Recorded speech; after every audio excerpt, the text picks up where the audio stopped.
Hold a glass of water. Tilt it so a straw inside appears broken, neatly shifted at the line where air meets liquid. We have all seen this quiet trick. Light travels from the straw, enters the water, and suddenly our view takes a turn. What looks bent is not the straw. It is the path of light. Our eyes tell a simple truth. Light does not always go straight. Sometimes it curves, it leans, it takes another route. Even the sky whispers this idea. On a hot road, the air shimmers in the asphalt, pretending to be a pool of water. That shimmering is light searching through layers of warm and cool air, choosing a path that seems to wobble. At sunset, the sun looks a little flattened, lingering longer than the clock of geometry alone would allow. Light is bending in the thick, low atmosphere. It arrives from the horizon a touch lifted, as if the sky were a lens. We see a sun that is slightly moved from where it actually is. If we could slow time and listen, we might hear light exploring possible paths through the world. It seems to prefer some routes and ignore others. In open space, far from matter, light moves in straight lines. But when it enters glass or water or a layered sky, it can veer. When it passes near a massive object like a star or a black hole, it shifts again, guided by gravity's quiet hand. In each case, there is a common story. Light is following a rule as simple as a pebble rolling downhill. It is taking the path that fits the landscape it moves through. To say light bends is to ask a deeper question. Why does it bend at all? Why does it respond to water, to air, to the pull of gravity? The answers nest like shells. There is the story of waves and the way they pass from one medium to another. There is the story of time itself and how nature seems to prefer paths that are efficient. There is the story of space and how mass reshapes it into curves, so that a straight line is not always straight in the way we imagine. We start with refraction, the bending of light when it crosses a boundary. Imagine a beach where the sand near the waterline is packed and firm, and the dry sand higher up is loose and soft. If you run along the boundary, your feet sure on wet sand, your pace changes the moment you step higher. If you head at an angle into the soft sand, one foot slows and turns your body, gently steering you. Waves behave like this on a shoreline. As they enter shallow water, the part of the wave that reaches the slow region first turns, aligning the wavefront with the beach. Light is a kind of wave, and at a boundary between fast and slow regions, it turns too. In air, light is almost as fast as it can ever be. In glass, it crawls a little.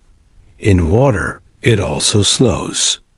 Not because the photon is tired, but because the electromagnetic wave interacts with the material.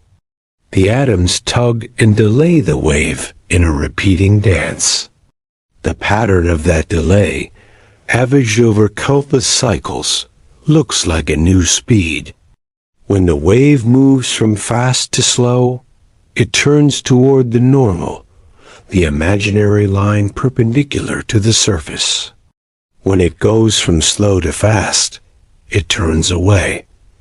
These turns are not random.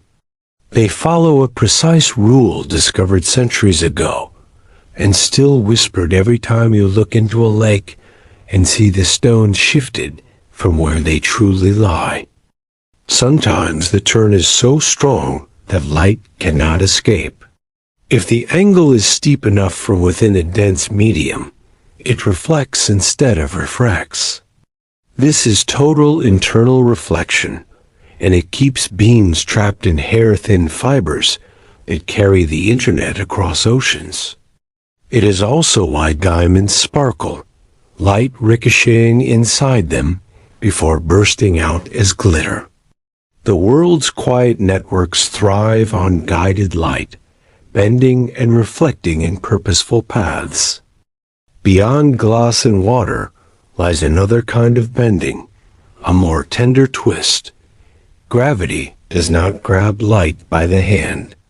Instead, it reshapes the stage beneath it. Space and time curve in the presence of mass. Light, trying to go straight, follows the new shape of that stage. Near a star, a beam will drift slightly inward. Near a galaxy cluster, light from the far side of the universe can be pulled into aching arcs and rings. Telescopes catch these shapes like fingerprints of the cosmic fabric. Gravity does not tell light where to go with brute force. It changes the definition of a straight line. But how does light know what path to take? That is a question of principle. In the quiet heart of physics, there is an idea so simple, it feels like poetry. Light takes the path that makes its travel time stationary. Not always the absolute shortest time, but a path where tiny variations would not make the time any less or any more, at least not the first order. On flat ground, that means a straight line. Across a boundary, that means bending just enough to equalize a certain ratio, like a musician tuning two strings. Around a massive object, that means tracing the curve of space itself. Hold your glass again. Notice the calm refraction at its edges. Inside that simple everyday scene is a chain of connections that runs to Maxwell's equations, to Huygens and Newton, to Einstein, and the deep night of star fields. The straw may look broken, but the world is not. It is continuous and precise, shaping what we see with rules that are both subtle and kind. Tonight, we will walk those rules softly. We will trace light from the kitchen tabletop to the rim of a black hole. We will listen for wavefronts and watch time guide a path. We will let gravity drift our gaze. And if you stay with me, if you breathe and follow the gentle turns, you may feel how it all fits together. The simplest things often do. The question is not only why light bends. The question is how that bending invites us to see. Before we knew light as a wave or a particle or a messenger from the deep universe, we knew it as seeing. Early thinkers wondered where sight begins. Does something leave the eye to touch the world, or does the world come to the eye? The ancient Greeks argued both sides. Euclid described straight rays that extend from the eye. Ptolemy wrote about reflection and refraction, as if light were lines that can change direction. It was a useful picture, even if the arrows were pointed the wrong way. In the 11th century, a scholar named Ibn al-Haytham, often called Alhazen, turned the problem around. He built dark rooms and tested lenses and described how light travels from objects to the eye. He imagined light moving in straight paths, reflecting from mirrors and refracting at boundaries. He measured angles and saw patterns. His work moved seeing from guesswork to experiment. It is calming to note that so much of optics began with a room emptied of light, then filled in a controlled, gentle way. Centuries later, the puzzle of colors arrived with renewed force. Newton passed a narrow beam of sunlight through a glass prism and saw the white line unfold into a spectrum. He blocked everything except one color, say red, and sent it through a second prism. The red stayed red. White light was not one thing, but many. The prism does not paint color.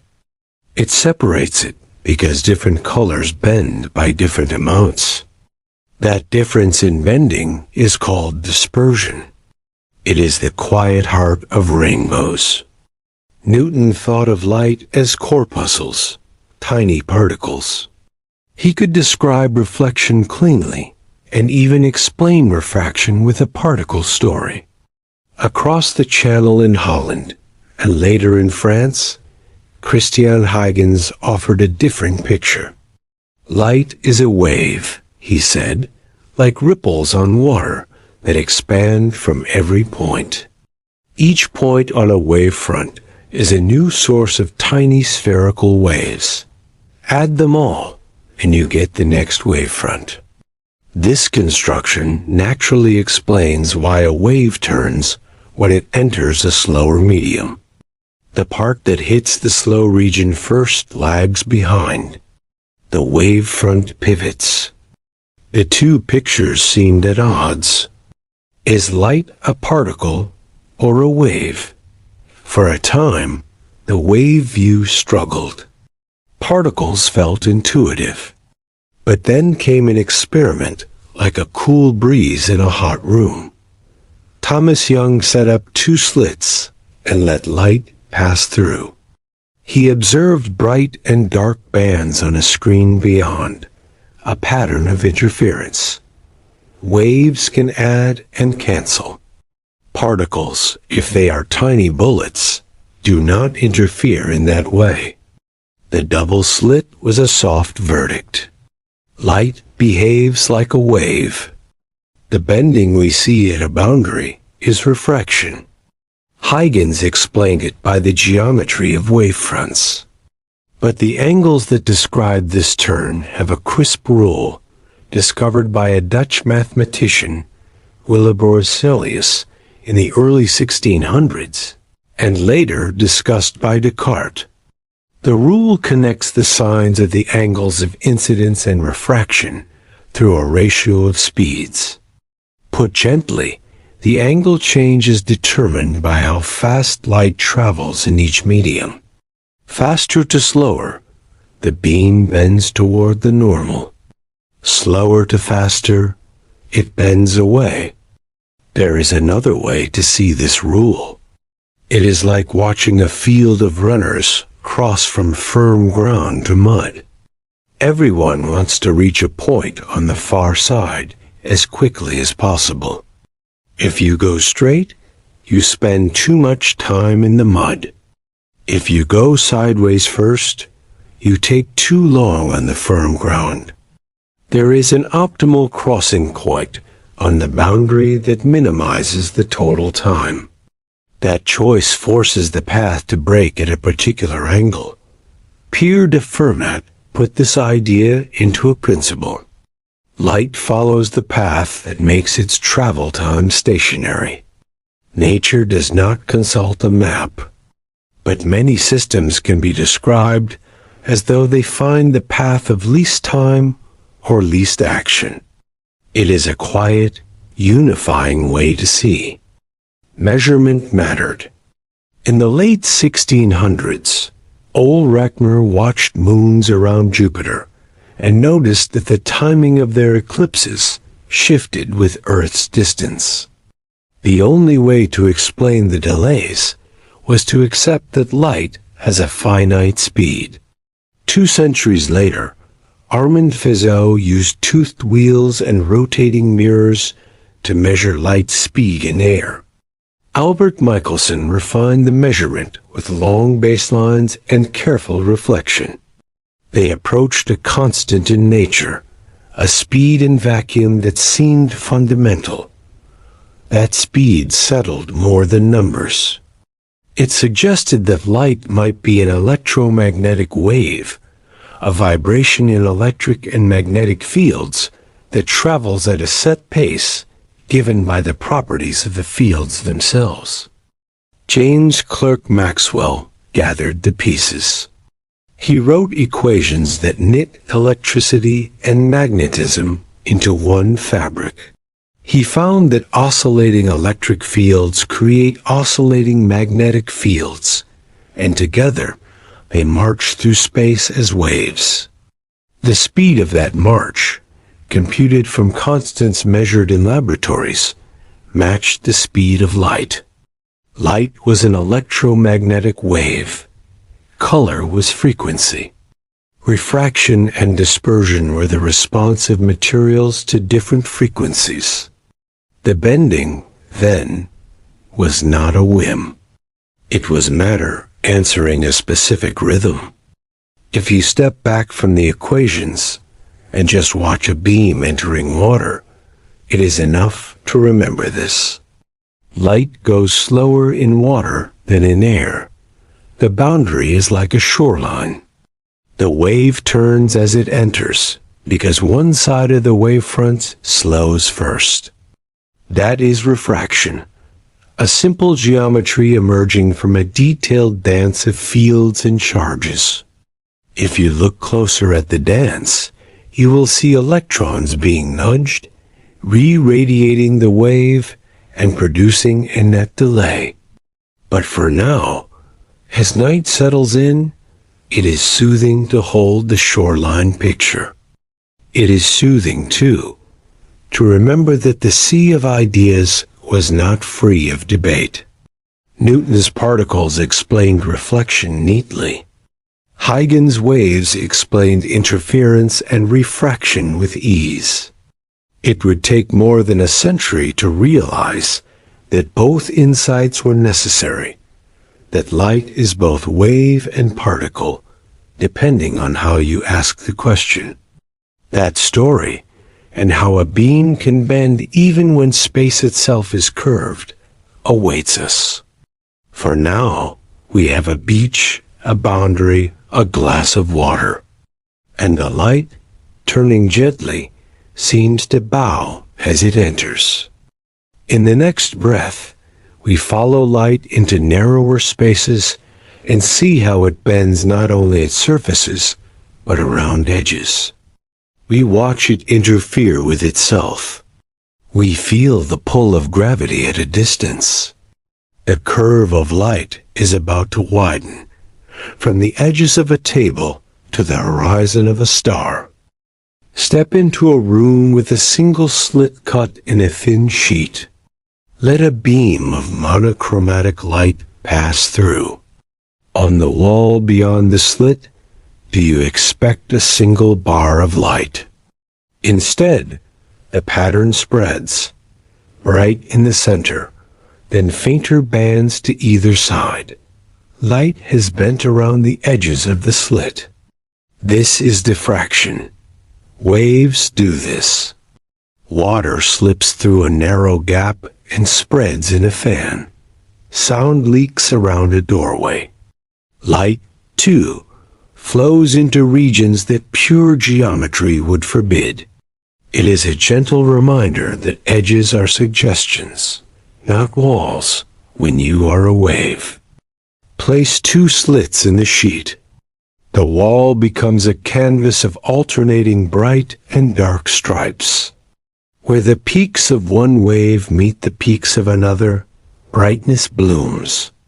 Where a peak meets a trough, darkness unfolds. The pattern shifts if you cover one slit and returns when you reveal both. At low intensities, if you wait long enough and allow single photons to arrive one by one, the same striped pattern appears with time. Each photon lands as a particle, a single dot. Yet all the dots, taken together, remember the wave. A path is both. The explanation is patient and subtle. The outcome is steady. Light forms interference patterns because it carries phase, a delicate internal rhythm, and because nature accumulates possibilities in a way that looks like waves adding and canceling. Augustin Jean Fresnel extended Huygens' idea. Each point on a wavefront emits a little wavelet. The pattern you see is the sum of all those contributions, each with its own phase delay. If you have ever held a handful of small bells and let them ring together, you know how rich the combination can be. Now imagine billions of wavelets singing, their phases aligning and opposing. The geometry of their collective song is diffraction and interference. At a boundary between media, the sum predicts refraction. Around an obstacle, it predicts bending into a shadowed region. Polarization enters like a soft texture on fabric. Light waves oscillate in a direction perpendicular to their travel. That direction can be oriented. A polarizer is like a picket fence for waves. If the electric field wiggles parallel to the slats, it passes. If it wiggles perpendicular, it is absorbed. Reflection from a surface can rotate that wiggle. At a particular angle, called the Brewster angle, reflected light is fully polarized. Put two polarizers at right angles, and the light fades to black. Turn one slightly, and a pale glow returns. Polarization does not directly bend light, but it tells you how the wave turns its face as it travels, and how materials wrap that face into gentle preferences. Some materials bend light in more than one way at once. Crystals like calcite split a single beam into two, each polarized differently, each refracted by a different amount. If you set a piece of calcite on printed text, you see a double image. This is birefringence, a word that feels like a breeze through reeds. It happens because the crystal's internal structure presents different electromagnetic stiffness in different directions. Imagine running your fingers along a piece of wood. Along the grain it feels smooth. Across the grain it resists. Light, too, feels a grain. The result is a split, a fork in the path. Total internal reflection is a dramatic turn. From inside a dense medium, beyond a critical angle, light cannot refract out. It is trapped, reflecting perfectly. This building block underlies fiber optics. In a glass thread thinner than a hair, light bounces internally, racing along hills and turns, carrying a symphony of information. Across oceans, messages travel as pulses of light, guided by nothing more than the rule that a ray inside the fiber meets the boundary at a shallow enough angle to reflect. Engineers add graded index profiles, where the refractive index changes gradually across the glass. Light then follows a smooth curve without abrupt bounces, like a river finding the low ground. Even here, the heart of bending is the distribution of speed. Experiments in the 19th century also measured how materials change the speed of light. Fizeau filled a tube with flowing water and passed light through it. He observed a subtle shift in the interference pattern depending on the water's direction. The medium dragged the light a little, not fully, but enough to be measured. The result was strange in the particle picture. It made sense in the wave story. The details would later fall into place with relativity, but the gentle lesson is this. Light's speed in a material is a matter of interaction. The medium and the wave share a dance. Maxwell's equations do more than set a speed. They predict how fields propagate, how charges and currents respond. If you allow a wave to meet a boundary, the equations tell you that certain combinations of electric and magnetic fields must be continuous across the surface. From that simple matching, the laws of reflection and refraction spill out. It feels like placing two halves of a landscape together, and the rivers and roads line up across the scene. When the 20th century dawned, light acquired a quantum face. The photoelectric effect showed that light can eject electrons from metal only if the light's frequency is high enough, regardless of its intensity. Einstein explained this by treating light as quanta, photons, each carrying a discrete packet of energy. Wave and particle would no longer be enemies. They would be two sides of a single coin, offered to you depending on how you ask your question. With quantum ideas came a new way to think about bending. Richard Feynman would later describe how a photon does not travel a single classical path. In the theory, it explores all possible paths between 2 points. Each path contributes a complex number, a little arrow that spins with an angle that depends on the action along that path. Most arrows cancel. Near the path of least time, however, nearby paths have nearly the same action, so their arrows add. The result is a bright contribution along something that looks very much like Fermat's path. The least time is not a rule a photon reads. It is a pattern that emerges from a sum over possibilities. Diffraction can be seen this way too. The paths through different parts of the slit contribute arrows with different phases. Where the arrows align, you get light. Where they nearly cancel, you get darkness. The corridor in front of the slit is full of potential paths, and the geometry of the slit shapes which arrows line up. The bending around edges is not an afterthought. It is the natural residue of all the nearly possible ways the photon could have traveled. Even in this quantum picture, the beach analogy is still useful. A wavefront entering slower medium turns.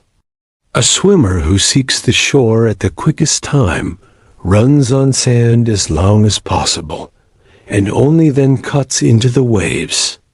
Both stories are true from their own angles. Together, they form a calm confidence. Light bends because it is consistent. Whether you think in wavefronts, least times, or quantum paths, the geometry of the situation guides the result. We have let light thread through slits, echo inside fibers, and share its dual nature. But there is a bend still more profound, where the medium is not glass or water, but space itself. Imagine the vacuum as elastic, shaped slightly by every mass. Imagine time stretched and squeezed. Then remember that light is always trying to go straight in whatever space and time are. What happens to a straight line when the space around it is curved? That is where we are going next, to a sky where galaxies become lenses and starlight arcs like ribbons across the night. Start with the sun, the nearest star, and a gentle tutor in gravity's effect on light. Einstein's general theory of relativity says that mass and energy tell space and time how to curve, and space and time tell matter and light how to move. A beam of light that passes near the sun should be deflected by a small angle, just enough to shift the apparent position of a background star as seen from Earth. During a total solar eclipse in 1919, Arthur Eddington and his colleagues photographed stars near the sun's edge. The stars seem to sit slightly away from where they would be without the sun's gravity. The amount matched Einstein's prediction. The cosmos had spoken softly, and the plates bore a delicate signature: space-time curves. Light follows. Now picture a galaxy cluster far away. Its collective mass is immense, a meadow of dark matter, gas, and stars. A distant galaxy behind it sends light toward us. The cluster, sitting between, bends that light along multiple paths. Some paths arrive a little earlier, some a little later. On our telescopes, we see arcs and rings, smeared images of the background galaxy. Sometimes we see multiple copies of the same object at different positions. This is gravitational lensing, the universe building its own telescopes out of gravity. When everything lines up neatly, the background source can form an Einstein ring, a nearly perfect circle of light around the lens. These cosmic lenses are more than pretty. They let us map the otherwise invisible. Dark matter does not shine, but it bends light.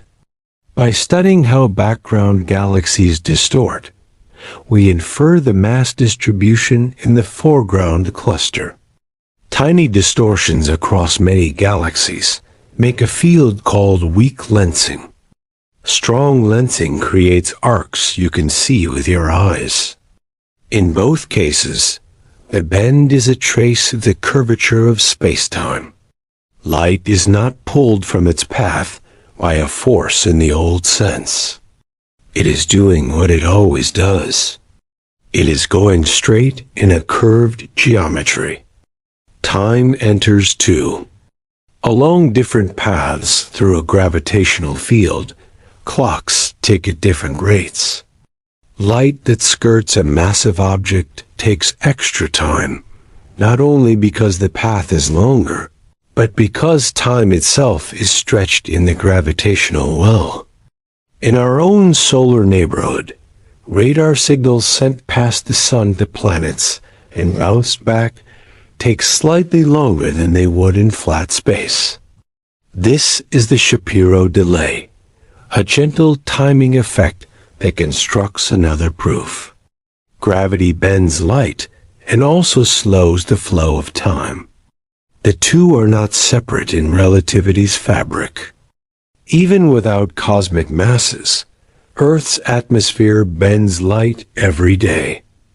Near the horizon, air is denser than higher up. The refractive index changes smoothly with height. Light following a slanted path curves, just a little, toward denser air. This is why you can see the sun for a few extra minutes after it has geometrically slipped below the horizon. The disk looks flattened because the lower edge is lifted more than the upper edge. The green flash at sunset is a small jewel of dispersion layered upon this refraction. Blue and green light bend differently from red. For a heartbeat, the top edge of the sun can sparkle green as layers of air split and recombine the colors.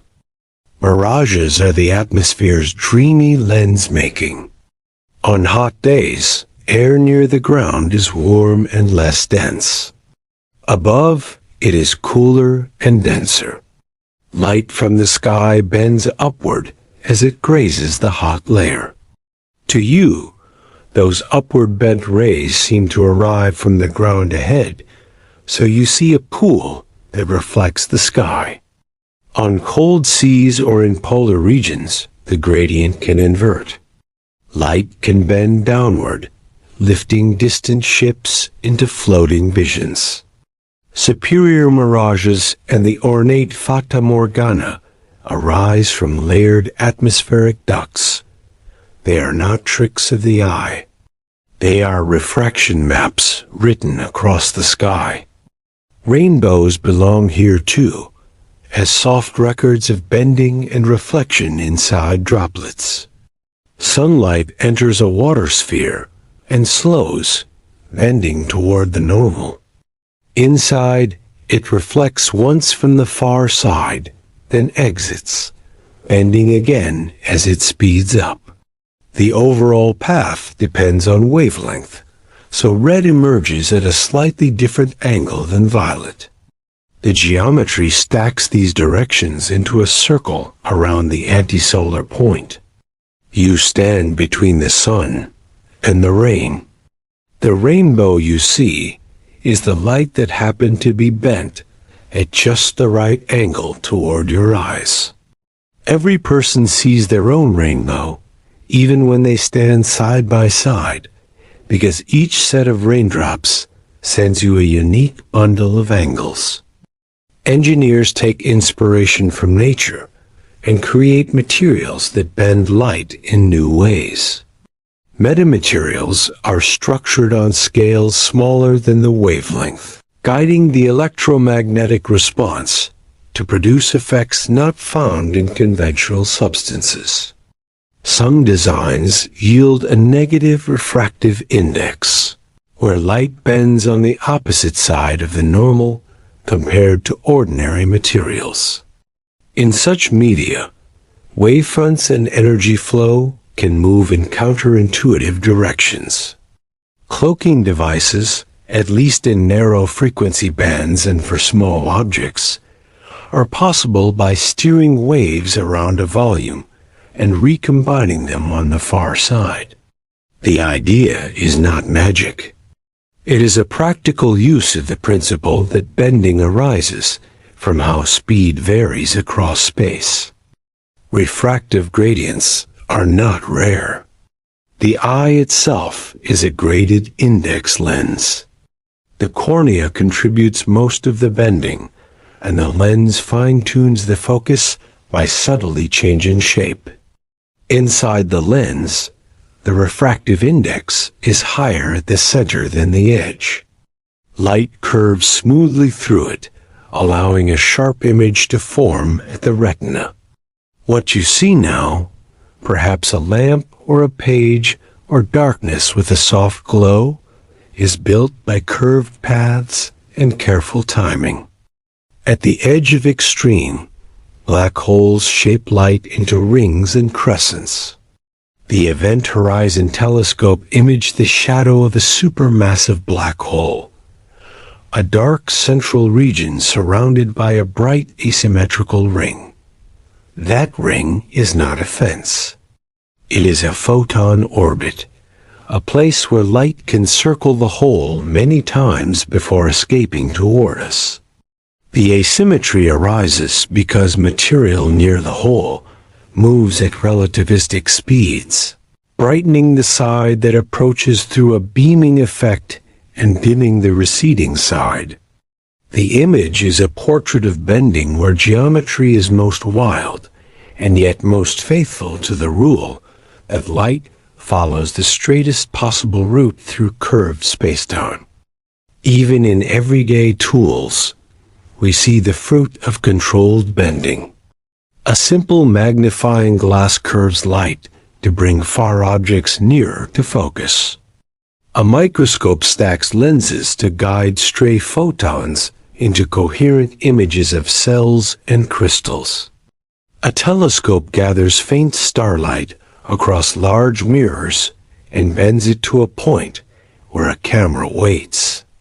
Adaptive optics sense the dancing distortion of the atmosphere and tug deformable mirrors into shapes that cancel the twinkle. Every application is an ode to refraction and reflection balancing one another. All of this bending is anchored to a few ideas. Light speed in vacuum is constant. In materials, the effective speed changes with frequency. The path a beam takes balances those speeds to make travel time stationary. When space-time itself is curved, straight lines become arcs in our diagrams, and light follows them without complaint. When edges intrude, waves diffract. When two paths exist, they interfere. Step back, and you see not a mess of rules, but one quiet theme. Light honors the geometry it finds, whatever that geometry is. And beneath even that, there is a hint of economy. Nature seems to choose paths by a principle that minimizes or extremizes something. Time, action, phase. Results are patterns of grace. A straw that seems broken, but is not. An arc of blue sky that pools on a road. A ring of galaxies painted around a distant cluster. In the next part, we will rest with this principle and bring the ideas home, not as equations on a board, but as a way to look at your own daily light. Imagine a night walk. Street lamps spill warm halos on wet pavement. A puddle holds the moon, a soft copy rocked by a passing breeze. In a window, a plant leans toward a lamp. On your sleeve, a pale shimmer turns with each step. This is a world of small bends. Every reflection from a pane, every refraction through a raindrop, every glow around a bulb, carries the same story we traced from prisms to galaxies. It is the story of light following a path written by speed, by phase, and by the shape of space and time. There is a human rhythm here, a comfort in how different views converge. Huygens waves, Newton's particles, Maxwell's fields, Einstein's curved spacetime, Feynman's sums over paths. They seem like different lanterns in the same fog, each revealing a form that fits. Your mind need not choose a single lamp. You can walk with them all. When you hold a glass and see a bent straw, you can call upon wavefronts, turning at a boundary. When you watch a rainbow, you can remember dispersion gently sorting the colors. When you see a photo of an Einstein ring, you can feel how space-time is not flat, but pliable, and how light respects that. It is soothing to link bending to least time. In a pond, a duck near the shore will angle its swim to compensate for current. In a mountain pass, a hiker follows the contour that asks the least effort, not necessarily the shortest line on the map. In the sea, a lifeguard runs along the beach before diving to reach a swimmer faster than a straight diagonal would allow. These are analogies, familiar and warm. Fermat's principle uses the same logic. Light does not try plans. Yet the accumulation of wave phases or path amplitudes makes it appear as if nature has weighed all possibilities and settled on one that is steady under small changes. Straight lines in a vacuum, gentle turns in glass, long arcs near a star. When you think of photons and probabilities, remember that uncertainty is not disorder. It is a delicate spread. A photon's arrival is a little random. But over many arrivals, a pattern emerges with serene regularity, as sure as tides. That regularity is what lets telescopes sharpen their images, and fiber networks carry conversations across continents. Behind the curtain of single events lies a tapestry of predictable geometry. In the atmosphere, even twinkling stars teach you about bending. The starlight you catch has passed through pockets of warm and cool air, each with a slightly different refractive index. The wavefront is teased into a blur, and the star's position flickers. With a small telescope and a steady gaze, you can see the planet Jupiter steady itself on a night of good seeing when the air is smooth and the bending becomes uniform. On such nights, it feels like the sky gives you permission to look deeper. Notice how many acts of care in our world rely on guiding light along curved paths. Surgeons use fiber scopes to see within. Engineers send light through chips to link processors with less heat. Artists arrange glass and water to birth caustics, those bright ribs of light you see at the bottom of a pool. Photographers angle reflectors to soften shadows. Architects place skylights not to blaze, but to guide sunlight in a gentle wash across a room. Each choice is a collaboration with the physics of bending. No force, just alignment with what light prefers to do. The cosmos also cares for us this way in the grand sense. Gravitational lensing lets us see galaxies that would otherwise be too faint.